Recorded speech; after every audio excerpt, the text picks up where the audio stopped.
All right, last half hour of the show. As we always maintain, what show can go back to back from Peru to Seattle? This one. And so we're going to do that. We're going to go from Peru to Seattle, bring in our buddy Nico Moreno, where it is bright and incredibly early. What cup of coffee are you on, sir? Number two, man. I am wired. I am ready to go. It was a wild Wednesday in MLS. We got great results in Atlanta, in Seattle. I mean, I've been watching a lot of soccer and I got a lot of coffee in me right now. That's all you guys have to know, SDH family. Oh, fantastic. He's got the coffee in him. I know that there were a couple of things from last weekend you wanted to get into, or at least one thing specifically that you wanted to get into before we talk about what happened in the midweek. And it was stupidity down here involving what happened in San Diego. And that was some scary stuff that was going on after a match in the 200 section at Snapdragon. I mean, what has the conversation been like since all of that scary video came out from last weekend? What's the conversation been like? I feel like it's been too often that we're starting to see this because in San Diego, even that's not the first incident. I mean, this one was pretty bad, but I've heard that there's been plenty and multiple fights in San Diego because of the rivalry with the LA teams, and it just to me that's one thing that MLS needs to eradicate from their game and their culture is those sort of situations. There's no need for a fan base to feel like they have to. And I'm not a single out San Diego. I know that there's issues in a lot of stadiums. Not always is there somebody with a phone, and not always do you get video of what's going on. But that's just something that we need to eradicate, and we do not need to become, the Argentine league, or Colombia. It's very known in Mexico for the fan bases to become.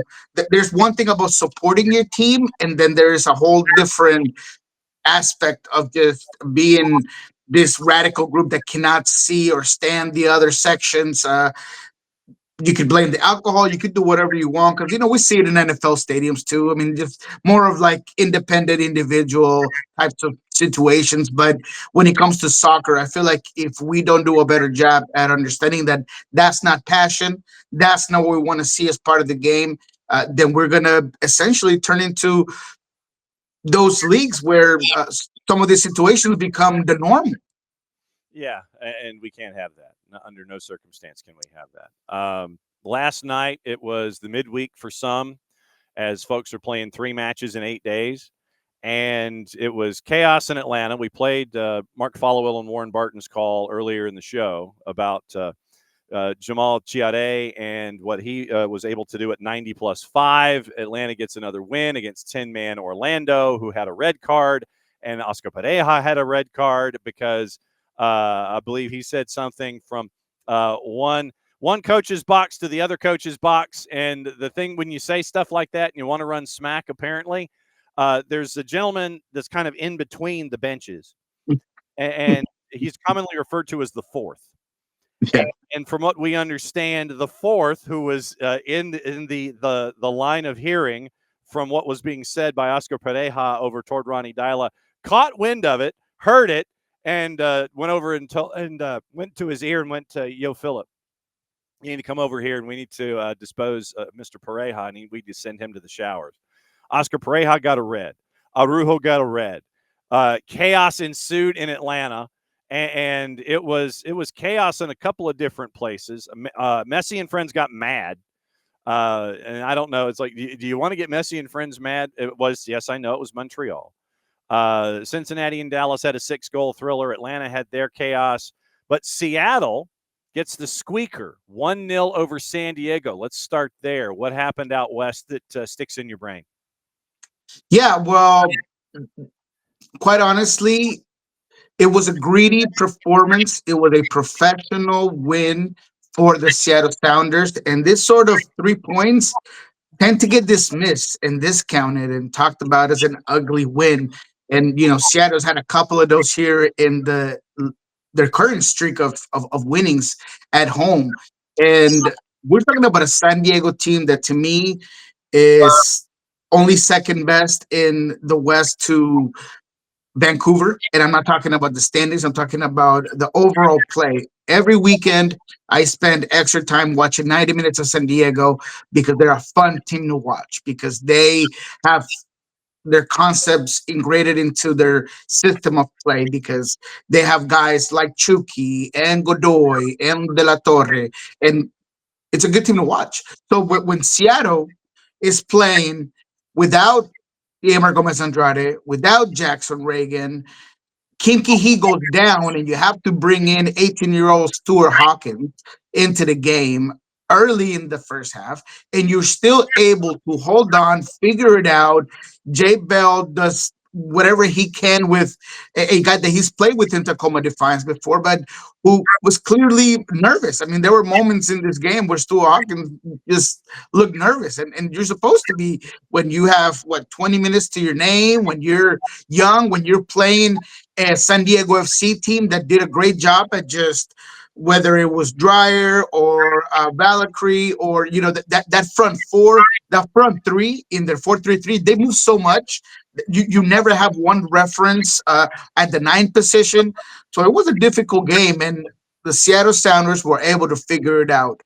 The biggest piece of news, Jesus Pereira, baby. He gets on the score sheet.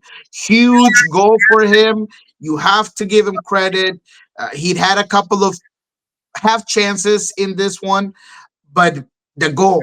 I mean, Paul Rothrock's run, the service in, and then Ferreira's ability to bring it around the defender, put it away with his left foot. You could just feel the monkey come off his back, and I'm just happy for him. This is a guy that's in a couple of days gonna be a dad. He has all of these things going on in his personal life. Now he gets a goal. I thought that it was a tremendous win by a Seattle Sounders team that, once again, the narrative is that, oh, they beat Dallas. They're a whatever team. Oh, they beat Houston. They're a whatever team.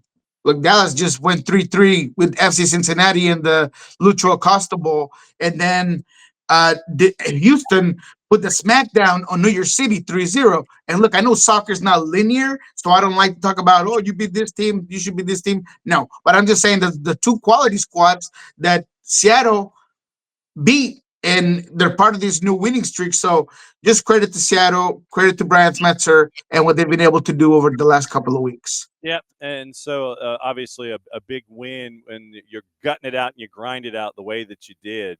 And I when it comes to, and I admit that I'm going to be kind of jumping around here since we're on the topic of Seattle. I know that literally matches just ended, 12 hours ago. But what does your gut tell you about readiness? And since you are Sunday Night Soccer, as the Loons come to town, what does your gut tell you about availability and what things may look like against a team that doesn't want the ball? They think the ball's got cooties or something. It's like every time they touch the ball, they feel like they need to wash their hands. And it's a team that really doesn't thrive in possession. They want you to have the ball, and I think that would mean that there's going to be increased responsibility on the individuals that might be 18, 19 Tacoma Defiance kind of players going into this matchup on Sunday night. Yeah, I don't expect super heavy rotation when it comes to maybe bringing up players from Tacoma Defiance, but I do expect to see JP, who came into this game, Danny Leyva, who's been just jumping at the moment where he gets on the field. Uh, you saw Kalani Kosariensi come in. I think it was 20 minutes that he had against San Diego. And man, his job was to figure out how not to let Chucky do Chucky like things. And he did a great job, man. I mean, intercepted a couple of balls. He's repressed. So that's a guy that you're going to see in this game against Minnesota. So to me, the real difficult part is going to be the back line. How fit is Jackson Reagan? Brian said that he was only ready for 30 minutes. He was on the bench. That's why he decided to go with Stu Hawkins. So how ready can he be? Is it going to be Jay Bell and Jackson Reagan? That's going to be the biggest issue, the biggest problem. But moving from there on forward, I think that you have a lot of options, right? You got the possibility of Georgie on the wings.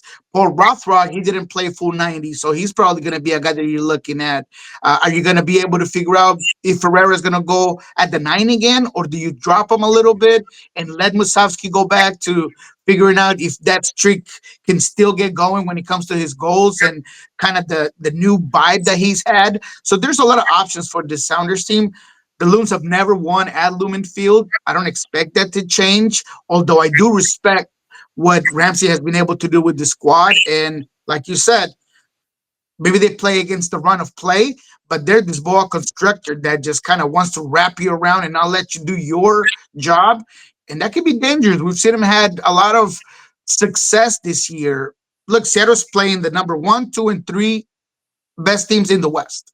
And they've already put one down, and they got two to go. The Vancouver game, you'll likely get 9 guys that won't be available for that game as they get prepared. Vancouver does for the CCC final against Cruz Azul. So you expect it to be a heavy rotated team. So Seattle, man, they're looking pretty good to finalize this first portion of MLS play before the Club World Cup. So I think Seattle's going to be able to do it against the Loons for sure. Yeah, and it's right now you're at a minus 120, and the Loons are a plus 318, draws a plus 257. We'd mentioned the craziness with Atlanta. FC Cincinnati and Dallas did not have the over at 5.5 on my bingo card. Miami angry, winning 4-2. Houston going to Yankee Stadium and winning 3-0 in the East. We had Mark Fishkin from Seeing Red on in the first half hour of the show talking about Red Bulls in Charlotte. Philadelphia over Toronto, Columbus and Nashville, a 2-2 draw.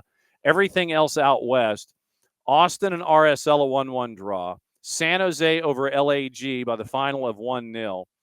Portland 2-1 over Colorado. Vancouver and Minnesota, goalless draw. They were the last ones on the board. LAG continues with the goose egg. I don't know. I know that we were looking at maybe the RSL game, the last match here on the weekend, that could be the one that could snap things for LAG. I just look at it and I'm kind of like, I throw my hands up at this point. It seems like LAG tries to find more ways to lose, and they find them. It's they're like Charlie Brown with the football, man. I don't know what to think about LAG anymore.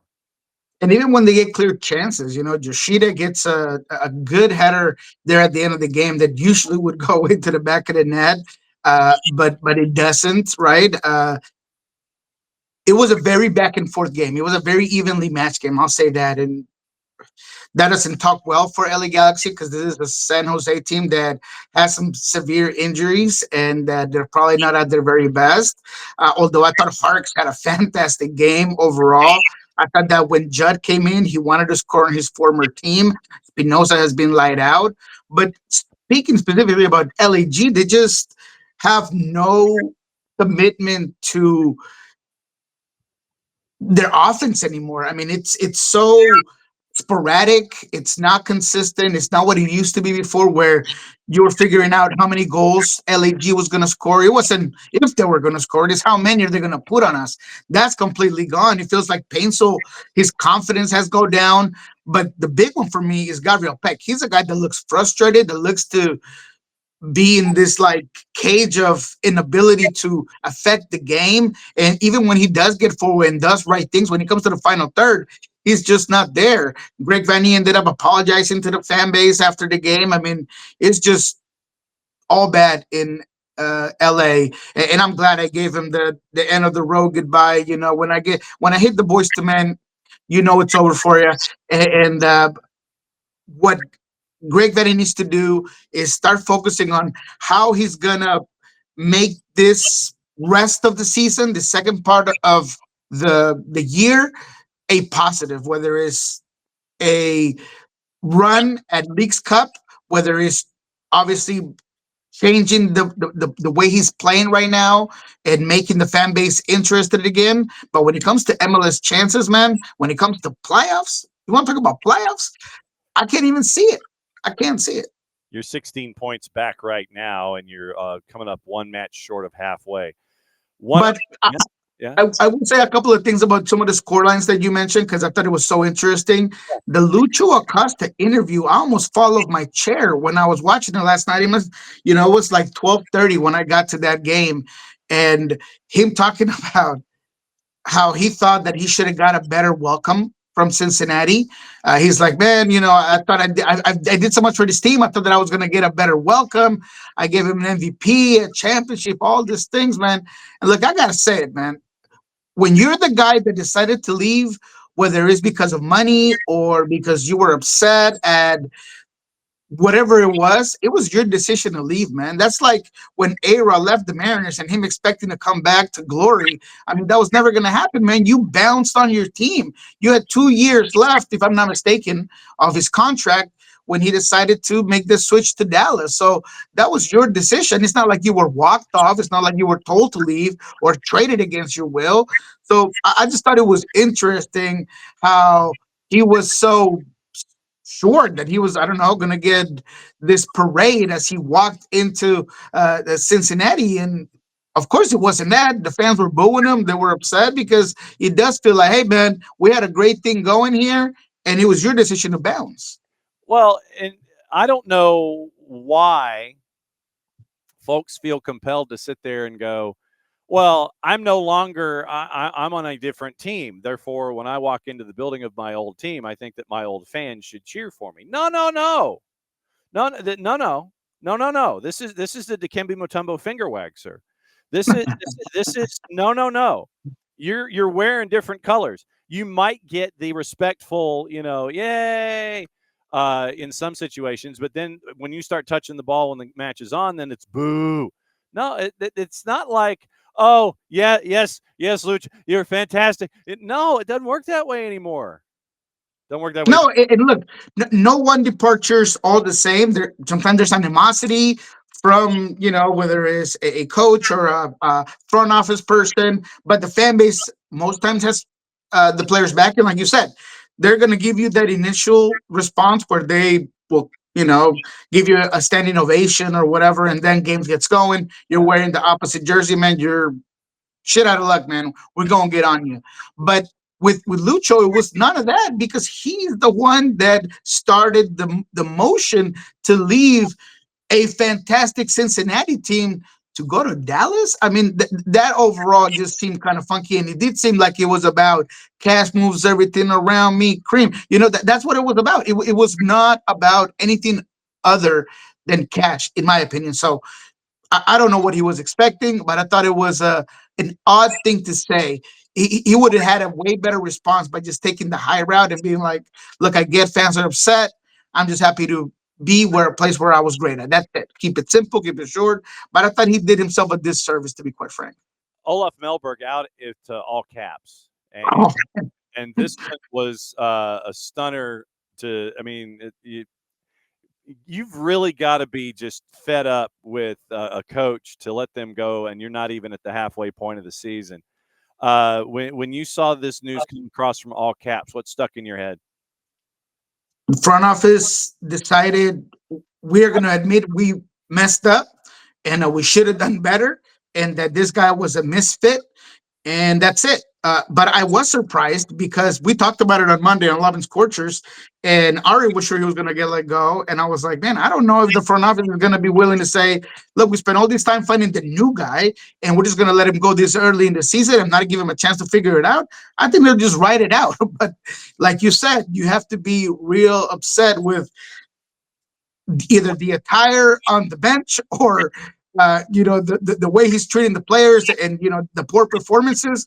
But whether it was the shorts or the bad play, they let him go, and I was surprised. I don't know if the coach bump is going to get this team anywhere, and I think it's hilarious because you look at the guy that you had before, and he's first in the East, and he has a team that is just flying high. So the grass is not always greener, and I think that St. Louis just found out that they messed up.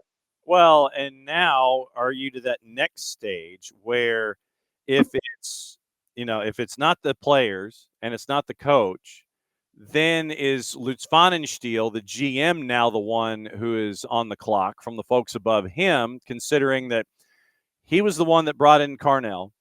Carnell, season number one, no one's got a book on the pitcher called up from AAA, and he goes 5 2/3, gives up a run, 2 men on base, and he gets switched out, and they go on and win the game.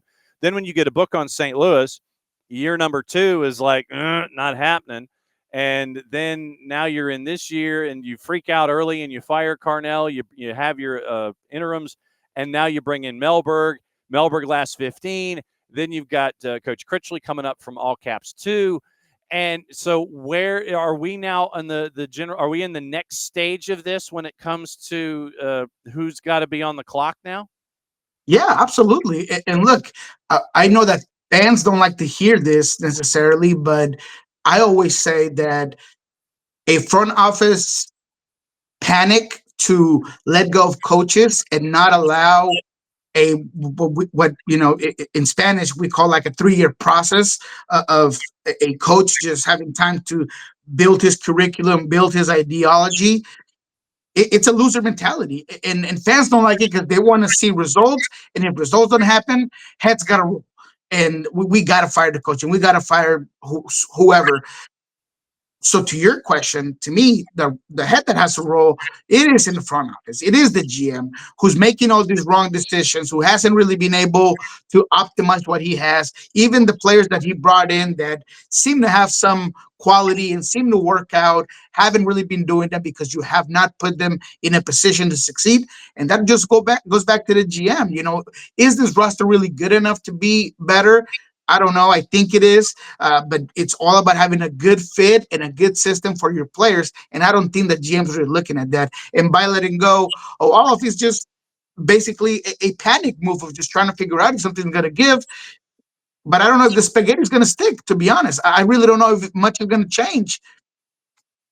I mean, you look at what's going on the interstate to the west, and Peter Vermes out. Kerry Z has taken over. They did get the new coach bump, and now they're ahead of St. Louis in the standings by goal difference and such. But still, it's going to be interesting in the Midwest. We're going to catch up with the Ball Watchers guys tomorrow at 10:30 and find out what their vibe is on the whole thing.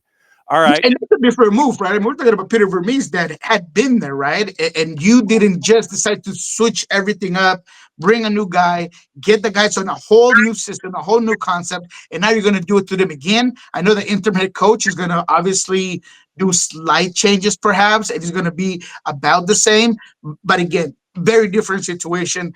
I just think that if a front office decides to do the job 6 months, 12 months to do interviews, bring in the right guy. Anytime that you give him less than half of the season, you messed up. It's on you.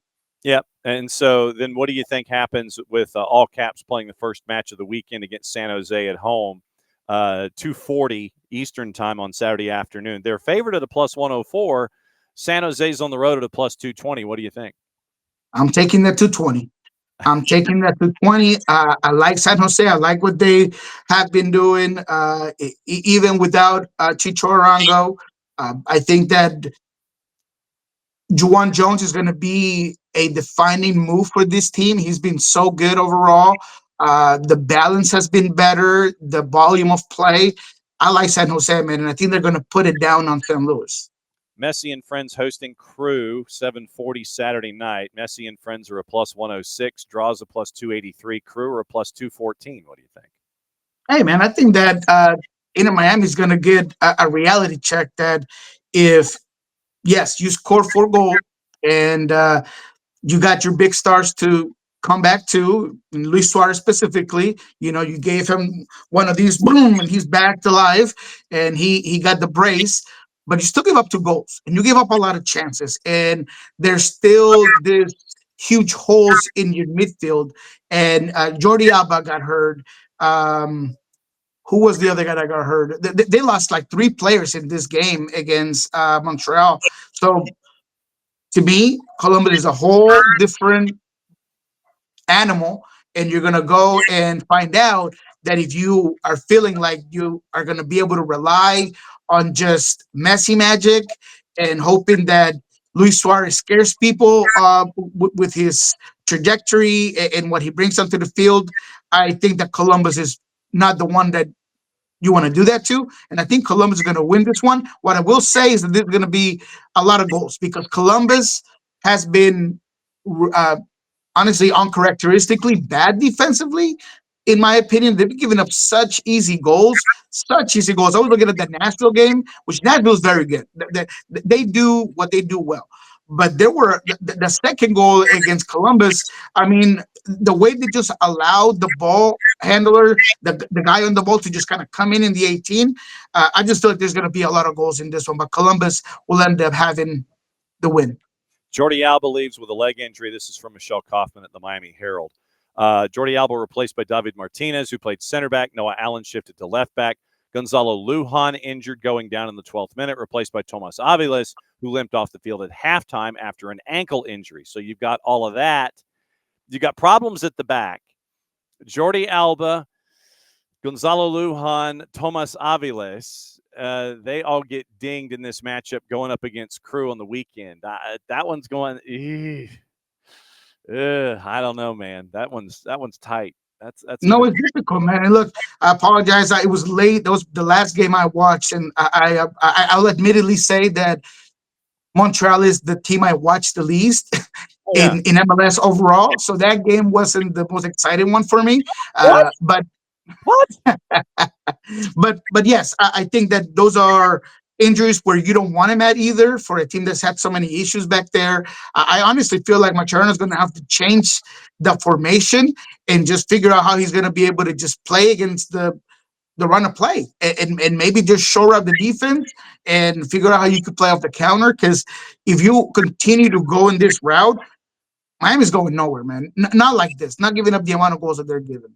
LAG hosting RSL at a plus 124. RSL's a plus 194. Draws a plus 264. Late night Saturday. What do you think? Ugh. I don't want none of that, to be quite honest. But I would say that if I had to put some money on it, it would be on the draw.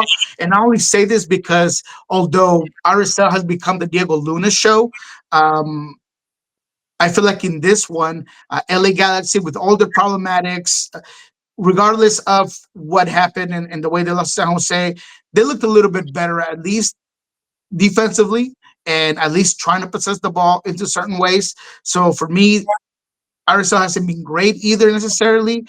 So I see a draw there happening. All right. Seattle, Sunday Night Soccer, hosting Minnesota United. Seattle's a minus 120. Minnesota United a plus 318. Draws a plus 257. Ooh, yeah, that's going to be a tough game, man. I really think that I would not just add on to the fact that this will be a draw. But Seattle's going to have some moves to make, and they're going to have to figure out a couple of things. We already talked about it. We don't need to repeat them. But Minnesota being as good as they are defensively and Seattle being as comfortable as they are in possession, I don't want to call it a snoozer, but I don't think there's going to be a lot going on in this game. It might be one of those where if there's a set piece moment that gives Seattle an opportunity to get ahead on the goal. Maybe that changes things because it forces Minnesota to get out a little bit more. But I feel like this is going to be a draw. Can there be, a moment where Minnesota wins for the first time ever in Lumen Field? Maybe. Look, Joaquin Pereira has been fantastic for Minnesota. I think he's a guy that creatively could do a lot for this team, and perhaps he could be someone that kind of unlocks this game because, again, Seattle's going to have either a Jackson Reagan that's coming from an injury next to Jay Bell, or they might have to run back Stu Hawkins next to Jay Bell. So can Minnesota be able to get behind your back line, make you pay in a moment where maybe there's not as Seattle's not as cohesive defensively, perhaps. But for me, this is a good draw. It'd be my lock for that game. I think this will be a low scoring game, whether it's 0-0, whether it's 1-1, but I feel like it's gonna be a draw. At a plus 257. I got Atlanta United, Red Bulls, and I got two wild cards to talk about this week. Atlanta United on the road at Red Bulls at a plus 270. Red Bulls a minus 108. Your draws a plus 264. Man, look, Atlanta. Sometimes I don't know, like last night, right? I feel like that Westbrook, where it's like I want to ask Orlando, is like, did you win the game, or did they win the game, or did you lose the game? And then they're gonna give you one of those. That's kind of the question it is because for me, Atlanta. they were on the ball, they possessed the ball, but they weren't as effective until the red card to Cesar Araujo. That kind of changed the game. They get forward. I love the super sub role by Jamal Thierry that he's kind of shined on, and Sleaze has been better than I've seen him in the last couple of seasons. Marichuk specifically, I thought was has been very good in the last couple of games, but I'm just not sure because Atlanta's another team that you're just waiting for the mistake to happen. Derek Williams had the boo boo back there that allows a bad goal. So for me, Atlanta's better than the Rebels offensively, but if they decide to wake up and give an extra mistake more than they do on a regular basis, then it's going to be a difficult game. But you know what? I'm going to give Atlanta the benefit of the doubt. I'm going to roll with Atlanta, and I think it's going to be an interesting game. What's the goal composed for this one? All right, hang on just a second. Let me get the goal totals here, and I'm anticipating a low scoring game because of rotation. We had Mark Fishkin from Seeing Red on in the first half hour. 7 players rotated to the midweek. Forsberg did not play last night. 1.5 is a minus 480. So they think there's going to be goals in this one. 2.5 Mm-hmm. 146. 3.5 a plus 166. Oh man, that 3.5 is my sweet spot. But yeah, I just think there will be a lot of games. There will be a lot of goals, and I think that the 3.5 is pretty good. I would take Atlanta and the 3.5 to be quite honest. But again, I do feel like this is going to be a higher scoring game than people perhaps think. Okay. The 2 wild card games that I have for you. The play-in game in the FIFA Club World Cup. That is Saturday night, 10:30 Eastern. LAFC and Club America. LAFC is favored at a plus 152. 90-minute draws a plus 237. Club America is a plus 171. That's a tough game. I would really think that LAFC would be in more rhythm, more game rhythm, obviously, because Club America didn't make the they, they they just lost a tough game against Toluca, and Toluca was the rifle winner. Love to see that fan base get a championship, by the way. But looking at that Club America that played that final, man, I think LAFC can really do some things, specifically with their speed out wide and some of the things they've been able to do. But Mexican teams, when it comes to this sort of finals against MLS teams, they tend to come out and play differently. I think America is a very dangerous team offensively, and there have been some issues from LAFC. So as you see me rumble on, I'm having a hard time with this choice. Sounds like draw. 90-minute draw. Yeah, maybe no, but I think Club America is going to end up winning this one. I really do. Although LAFC is the favorite, I think Club America is going to end up winning this one. I think that there's going to be a lot of implements that also want a Mexican team to win this one, and I don't like to be that guy that goes off the charts and gives you conspiracies. But I feel like America is going to end up winning this game against LAFC. So then in the Triple C, which is at 9 o'clock on Sunday night, Cruz Azul and Vancouver. And you mentioned how Liga MX teams play differently. Vancouver doesn't seem to care. Much like Shingles, Vancouver doesn't care if they play a Liga MX team or not. What Jesper Sorensen has done in this tournament to get to the last game of the Triple C, they're a plus 380 dog after having taken out as many of the Liga MX teams as they have. 90-minute draws a plus 252, and Cruz Azul is a minus 137. Do we get a Cruz Azuleada here, or what do you think? Cruz Azuleada all the way, baby. And I'm locked in already. I put that in a week ago. I am all in on Vancouver, man. I think that they're being overlooked. I think that this Cruz Azul team is going to come in thinking it's going to be a walk in the park, and they're going to find some dogs on the field. And it goes from Vite to White to Nelson, who I think is going to be a pain in the behind of Cruz Azul's wingbacks that they do get forward a lot. I think Sorensen's going to have this team have the right mentality. There is literally no one in the Hispanic or Latin American media that's giving Vancouver Whitecaps any sort of chance. I am. I think that they're going to absolutely take it to this game, and it's not going to be a 1-0 win. They're going to win by a couple of goals. And I'm going way off the charts here. But I really do think that once that first goal for Vancouver comes in, is going to force Cruz Azul to get forward, to push numbers forward. And that's when Vancouver is going to be able to kill you on the counter. So for me, big win for Vancouver's. They become the other MLS team to win this tournament in a new format. But man, I see Vancouver Whitecaps winning this game, no doubt about it. All right, hit me with the promo. What's going on these days? Yeah, well, all the things that we gathered yesterday from that 1-0 win at Lumen Field, you could find that on Pulso Sports. We got a one-on-one. We look at the La Toro that was very interesting that I'll be dropping around noon. Obviously, what Jesus Ferreira said, Brian Smetzer, Stu Hawkins as well talked last night. You can find that on our YouTube channel at Pulso Sports. Fridays, of course, as always, what we learned this week with Jeremiah O'Shane. We're going to do that and record it from Swedish and Providence PCC. And then, of course, on Monday, we'll be at Lobbin Scorchers on the Lobbin Scorchers kickoff, breaking down the entirety of the weekend. As always, my friend, great to see you. Have a fantastic weekend. You know that we'll be knocking on your door this time next week. We'll be talking about stuff. That's the official term. Love you, my friend. We'll catch up with you next week. Have a good one, boss.